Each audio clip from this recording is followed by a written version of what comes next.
Hallo julle, kom ons lees Pinocchio. Geppetto se werkswinkel is 'n wonderlike plek. Daar is koekoekhorlosies en musiekdosies wat vrolike dingetjies speel. Daar's eende en ganse en poppe wat almal uit hout gemaak is. En daar is rye en rye rakke vol speelgoed. Niks was vir die liewe ou houtkerwer lekkerder as om kinders te sien glimlag nie, en daarom is elke speelding met besondere aandag gemaak. Maar een speelding is helderder as die res geverf.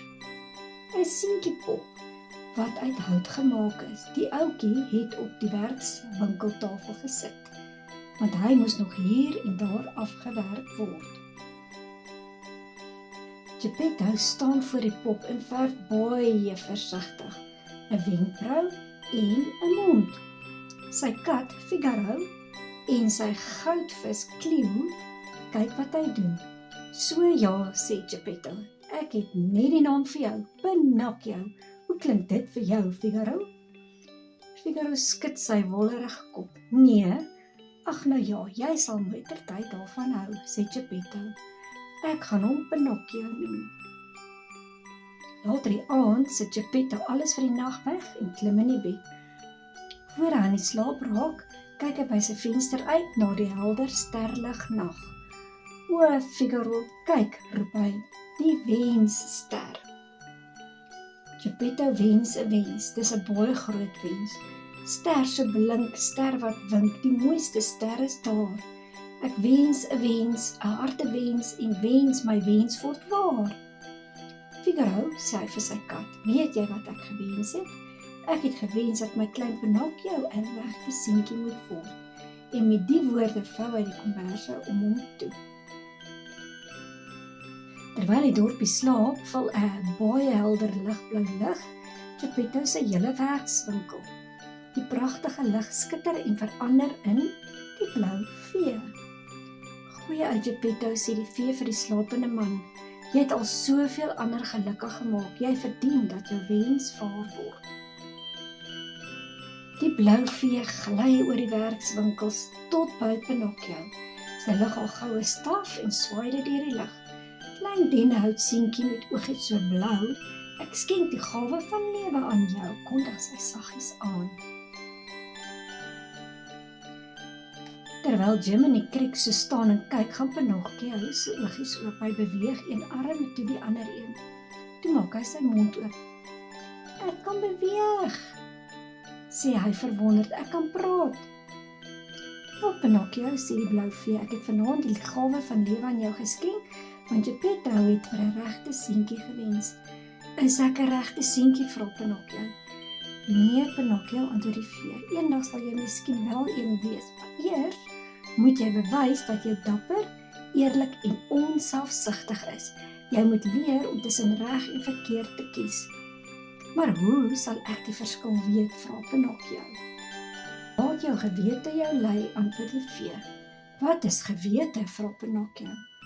"Wat is 'n gewete?" Ek Jim in die kriek agterna. "Ek sal jou sê, 'n gewete is daar 'n klein, stil stemmetjie waarna mense nie wil luister nie.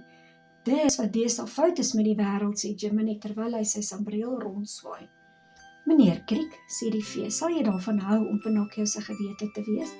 Wel ek, goed." Die vee herdoop hom toe, "Heer Jiminy Kriek, die wysgeer van die wete van reg en verkeerd," en toe verdwyn sy. Geppetto hoor stemme en gelouter uit die bed. Toe hy by die werkwinkel kom, kan hy sy oë skaars glo. Reg voor hom is 'n houtpop aan te dans en sing. "Droom ek, is my klein Pinocchio 'n regte seentjie?" roep Geppetto uit. Die liewe ou houtkerwer tel Pinocchio in sy arms op en druk die houtseentjie styf teen hom vas. "O, dankie wensster, dankie dat jy my wens laat waar word het." "Figaro, kyk, hy's lewendig," lag Geppetto, "maar hoe?" Pinocchio vertel ingenome alles oor die blou vee se besoek. "'n regte seentjie," fluister Geppetto. "My wens het so waar geword. Cleo, is dit nie te wonderlik nie?" Cleo is opgewonde dat hy sommer in 'n boog uit die water spring en Figaro is net so verwonderd en bly. Na hulle fees gevier het, gaan almal weer bed toe. Die volgende oggend na ontbyt stap Geppetto saam met Pinocchio na buite en gee vir hom 'n paar boeke aan. "Waarvoor is dit, pappa?" vra Pinocchio. Geppetto wys na die kinders wat verbystap. "Sien jy daar die kinders? Hulle gaan skool toe. Nou dat jy 'n seentjie is en nie meer 'n pop nie, moet jy ook skool toe gaan," verduidelik Geppetto. Met 'n apel in die een hand en sy skoolboeke in die ander hand val Pinocchio vinnig in die pad, op soek na die skool. Hy wil graag nes al die ander seentjies en dogtertjies wees. Ek gaan vir pappa trots laat voel, sê hy, fluit vrolik en swaai sy boeke plesierig. Pinocchio stap deur die dorp en is heeltemal onbewus daarvan dat twee karakters wat baie verdaag lyk, hom dophou. "Kyk net daar," roep die jakkals uit. "'n lewendige pop sonder enige touwtjies. Ons kan 'n fortuin maak as ons hom aan Stromboli verkoop om in sy poppenkas te gebruik." Die jakkals wryf sy pote gierig teen mekaar. Toe Pinocchio by hulle verbykom, pootjie die jakkals hom met sy wandelstok. "O, ek is vreeslik jammer," maak hy kan maar verskoning. "Laat my toe myself voor te stel. Ek is J. Verdienstelik vuilspel, maar my vriende noem my Eerlike John," sê hy met 'n buiging. "En dis my vriend Gideon," voeg die jakkals by en wys na die kat wat langs hom staan. "Aangename kennis," groet Pinocchio beleef. "Ek moet gaan, ek is baie haastig." "En waarheen is jy op pad?" vra Eerlike John. "Skool toe natuurlik," antwoord Pinocchio. "Skool," roep die jakkals snedig uit. "Hoekom wil jy jou tyd in die skool gaan mors? 'n talentvolle kerel soos jy hoort op die verhoog." "Bedoel u ek moet 'n akteur wees?" vra Pinocchio verwonder. "Natuurlik, dink net, helder ligte, musiek, die gedruis van applous, jy sal beroemd wees." Gideon knik sy kop instemmend. "Kom saam met ons," stel die slinkse jakkals voor. "Ons sal 'n ster van jou maak." Intussen skrik Jiminy Crick in die werkwinkel wakker.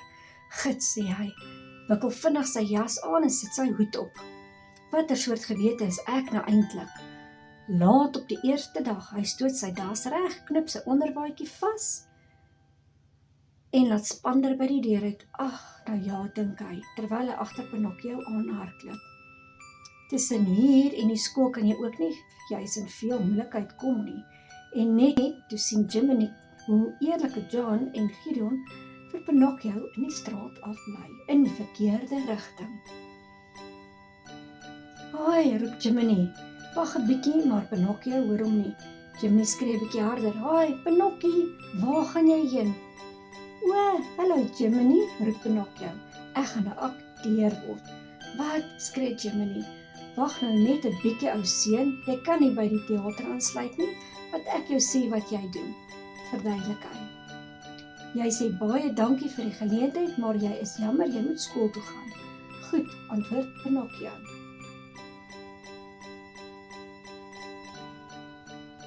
"Pinocchio, o Pinocchio," roep Eerlike John. "Joehoe!" Pinocchio hoor sy naam, vergeet skoon van Jiminy en stap ewe goedsmoeds in Stromboli se koets in. Toe Stromboli hom sien, vryf hy sy hande plesierig saam. 'n Pop sonder enige touwtjies, dink Stromboli. Uit hom sal ek sakke vol geld maak. Daardie aand maak Pinocchio sy buiging op die verhoog. Jiminy Crick het die houtseentjie tot by die teater agtervolg en sit in die gehoor. Almal is verstom oor die pop sonder touwtjies. Toe die opvoering verby is, klap die gehoor aan mekaar en gooi goudstukke aan Pinocchio se voete. Sê Jiminy beïndruk. Hulle hou van hom.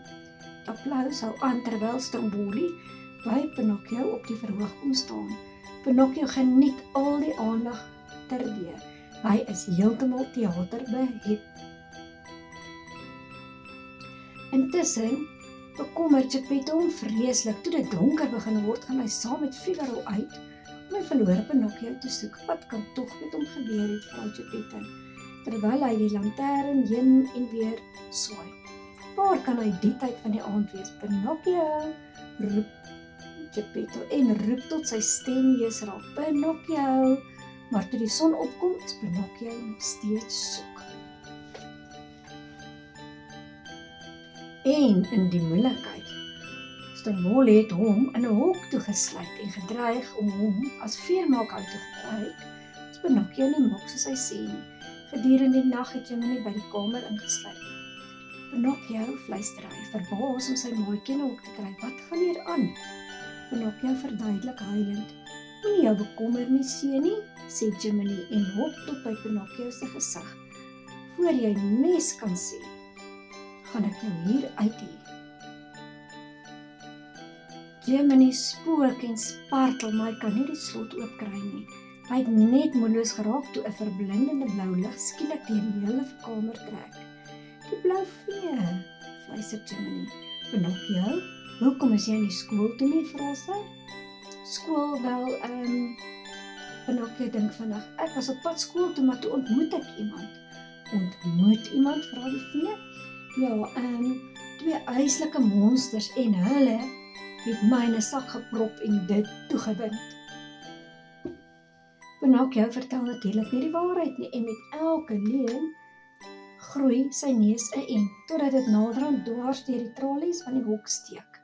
Laat dit vir jou 'n les wees, Pinocchio, sê die blou vee. 'n Leuen groei en groei, totdat dit naderhand net so duidelik soos jou neus uitstaan. Ek sal nooit weer 'n leuen vertel nie, so waar ek sal nie, beloof Pinocchio.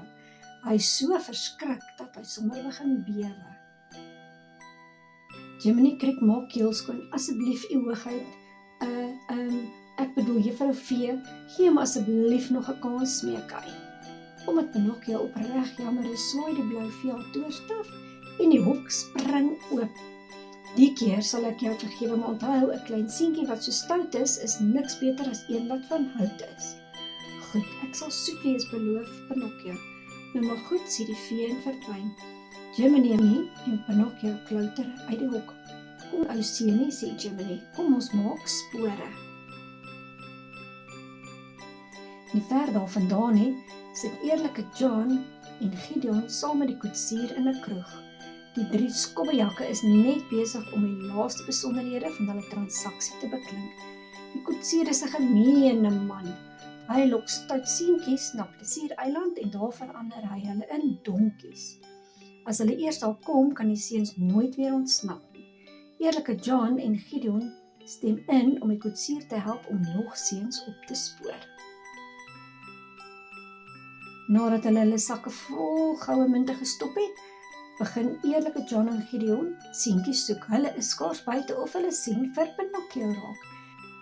Eerlike John hak Pinocchio met sy wandelstok nader. Hallo jonge heer, sê hy stroperig en lig sy hoed. En waarheen is jy nou op pad? Ek gaan huis toe na pappa toe, stamel die verskrikte pop. Jy lyk 'n bietjie bleek, laat ek jou pols voel, sê die jakkals en vat Pinocchio aan die gewrig. Nes ek gedink het, jy kan beslis nie in hierdie toestand huis toe gaan nie. Wat jy nodig het is rus en ontspanning en ek weet net waar jy dit kan kry. Gryns hy, op Plesiereiland. Plesiereiland, vra Pinocchio? Glo my, sê die slinkse jakkals, dis 'n wonderlike plek. Weer lei die 2 niksnitse Pinocchio in die straat af. Hulle praat sy kop vol beloftes van speletjies en speelgoed en al die lekker goed wat hy kan eet. Jiminy Crick volg op 'n afstand. Dit lyk nie vir my te goed nie, sê hy. Hy sal sowaar nooit 'n regte seentjie word as hy agter die 2 bly aanloop nie. Waar neem hulle hom nou heen, wonder Jiminy. Buite die dorpie gee vuilspel Pinocchio oor aan die koetsier. Die opgewonde pop klouter op die koets wat reeds propvol vrolike geselsende seuns is. Die koetsier klap sy sweep en die koets val in die pad na Plesiereiland. Toe dit begin donker word, is hulle op die veerboot wat hulle tot by Plesiereiland sal neem. Terwyl hulle vaar, ontmoet Pinocchio 'n seun met die naam Kerspit. Was jy al ooit op Plesiereiland, vra Kerspit? Antwoord Pinocchio, ek ook nie, sê Kerspit, maar hulle sê dis 'n bakplek. Geen skool nie, 'n mens lê net leeg, daar's volop om te eet en te drink en is alles verniet. Kyk al daardie sigare, roep Pinocchio toe die veerboot stil hou. Dis net die plek, gil Kerspit, en die seuns hol met die loopplank af na die geheimsinnige eiland. As my ma my nou kon sien, sou sy 'n oorval kry, lag Kerspit terwyl hy gereed maak om 'n hap van 'n enorme toringtoebroodjie te neem. Op Plesier Eiland kan ek net eet wat ek wil, wanneer ek wil. Wil jy 'n hap hê? Vra hy. Pinocchio skud sy kop. Hy is self baie besig. Hy probeer sommer tegelyk 'n suigstokkie lek en aan 'n lang lekker kou. Terwyl Pinocchio homself vol lekker goed prop, verken Jiminy Crick die eiland uitsluip tot naby die koetsier wat besig is om vir sy manne bevele te gee. Sodra die spul stouters en donkies verander, brul hy, terwyl hy sy sweep klap, moet julle hulle bymekaar jaag. Genade, dink Jiminy verskrik. Ek beter vir Pinocchio opspoor.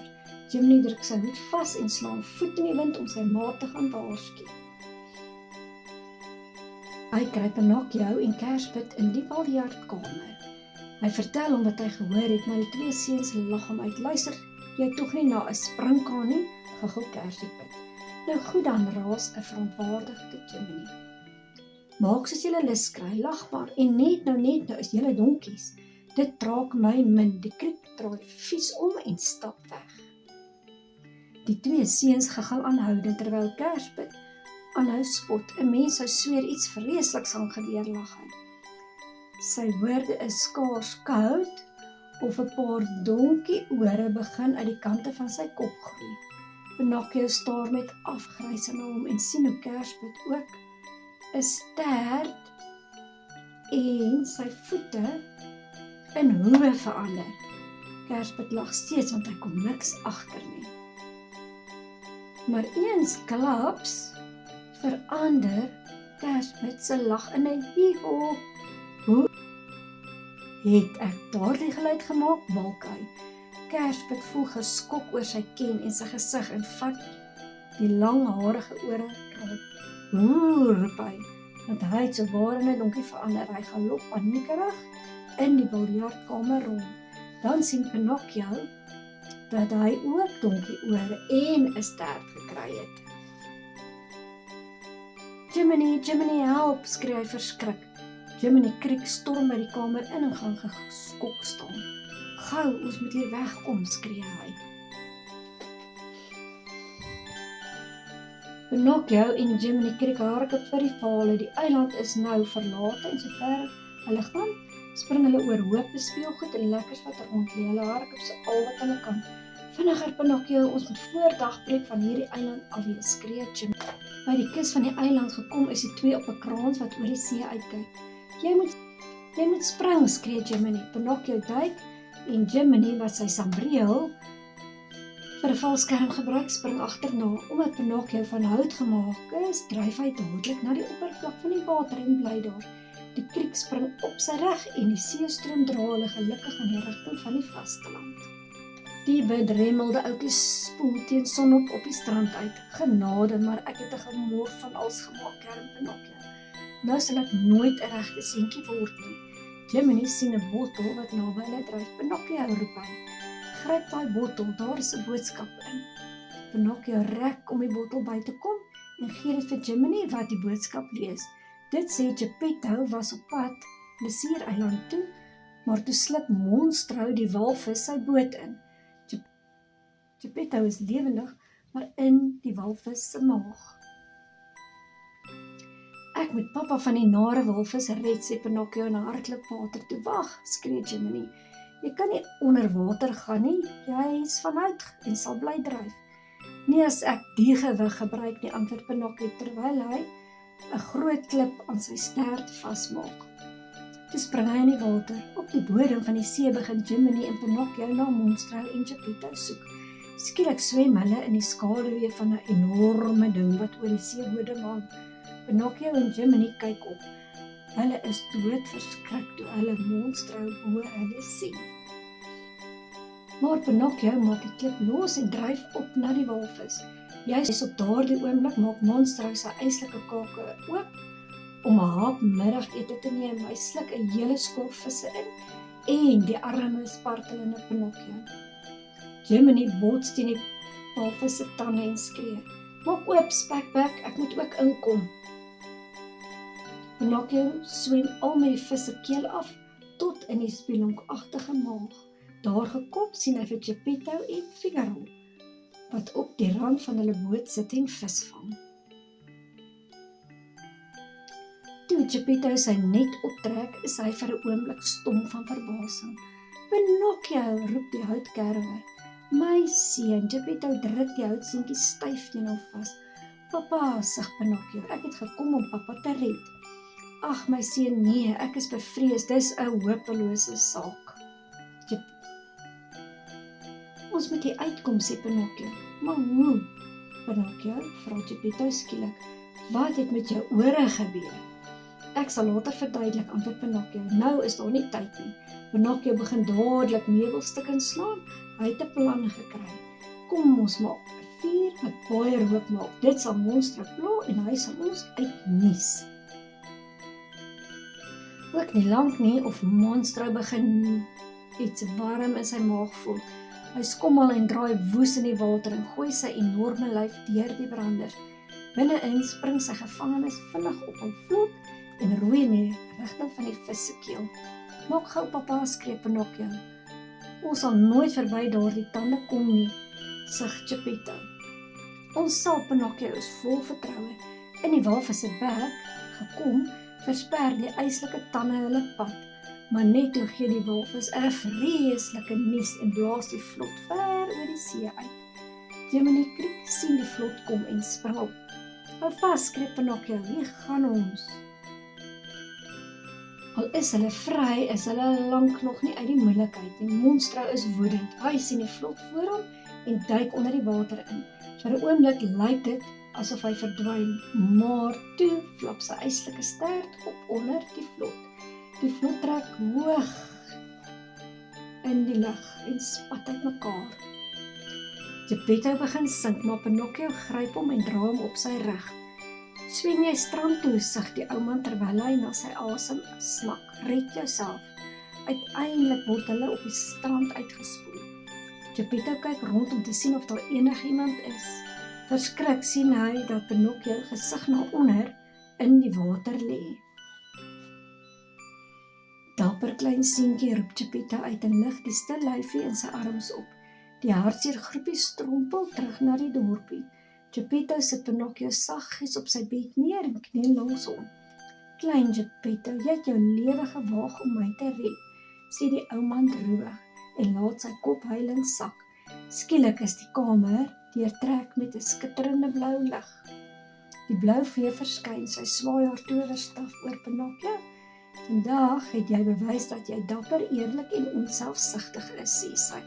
"Vandag sal jy 'n regte seentjie word. Word wakker, Pinocchio." Die lewelose houtseentjie verander opeens in 'n egte lewendige seentjie. Pinocchio sit regop en knip sy oë. "Hoekom huil jy, pappa?" vra hy. "Pinocchio, jy leef," roep Geppetto verheug. "En jy is 'n regte lewendige seentjie." Cleo spring van geluk en Figaro dans 'n vastrap. Uiteindelik het die ou houtkerwer se wens heeltemal waar geword. Jiminy Crick beskou die plesierigheid. "Nou weet ek dat wense soms regtig waar word," sê hy met trane van blydskap in sy oë.